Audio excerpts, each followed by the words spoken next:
بسم الله الرحمن الرحيم والصلاة والسلام على أشرف المرسلين سيدنا محمد خاتم الأنبياء وعلى أهله وأصحابه أجمعين.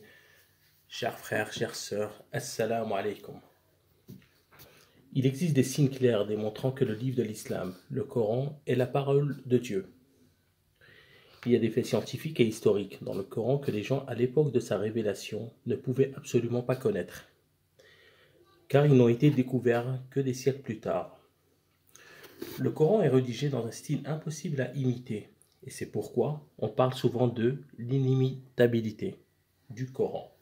Il y a des prophéties dans le Coran et d'autres faits par le prophète Mohammed, que la paix et les bénédictions de Dieu soient sur lui, qui se sont réalisées. Il est important de savoir que le Coran n'est pas un livre de science, mais un livre contenant entre autres plusieurs signes indiquant son caractère divin. Certains croient peut-être que le Coran fut modifié au fur et à mesure des découvertes scientifiques, mais tel n'est pas le cas, car il est historiquement prouvé que le Coran fut préservé dans sa langue originale.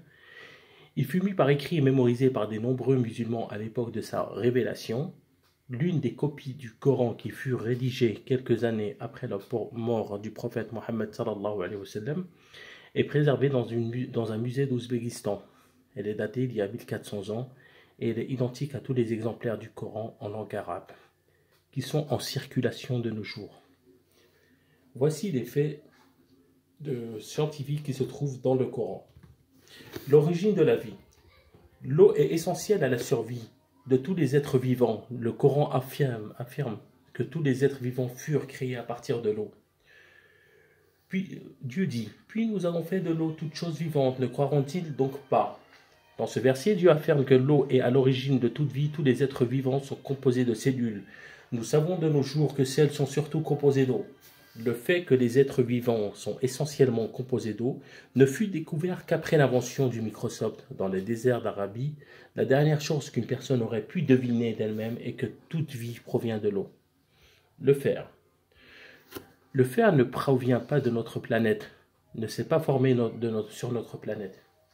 Il est plutôt descendu sur Terre en provenance de l'espace. Cela peut sembler étrange, mais c'est scientifiquement démontré. Des scientifiques ont découvert qu'il y a de cela des milliards d'années, la Terre fut frappée par des météorites, lesquelles transportaient avec elles du fer qui provenait de lointaines étoiles ayant explosé.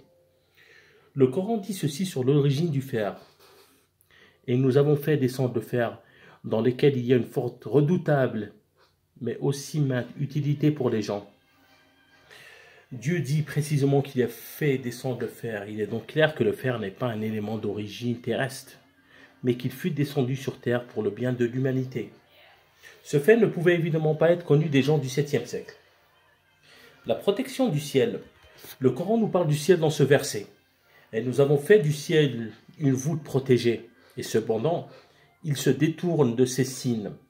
Le caractère protégé du ciel fut découvert par l'intermédiaire des travaux scientifiques qui eurent lieu au XXe siècle. Les montagnes. Dieu dit dans le Coran, « N'avons-nous pas fait de la terre une vaste étendue et n'avons-nous pas enfoncé des montagnes comme des piquets ?»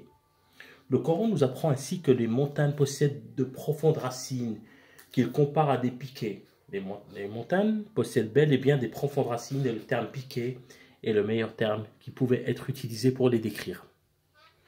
Le fait que les montagnes possèdent des profondes racines ne fut découvert qu'après le développement de la théorie des plaques tectoniques au début du XXe siècle. L'expansion de l'univers. À une époque où la science de l'astronomie était encore à l'état primitif, l'expansion de l'univers était expliquée dans le Coran. Le ciel, nous l'avons édifié par notre puissance et c'est nous qui l'étendons constamment. Le fait que l'univers est en constante expansion ne fut découvert qu'au XXe siècle. C'est ainsi que le Coran mentionna l'expansion de l'univers avant même l'invention du télescope.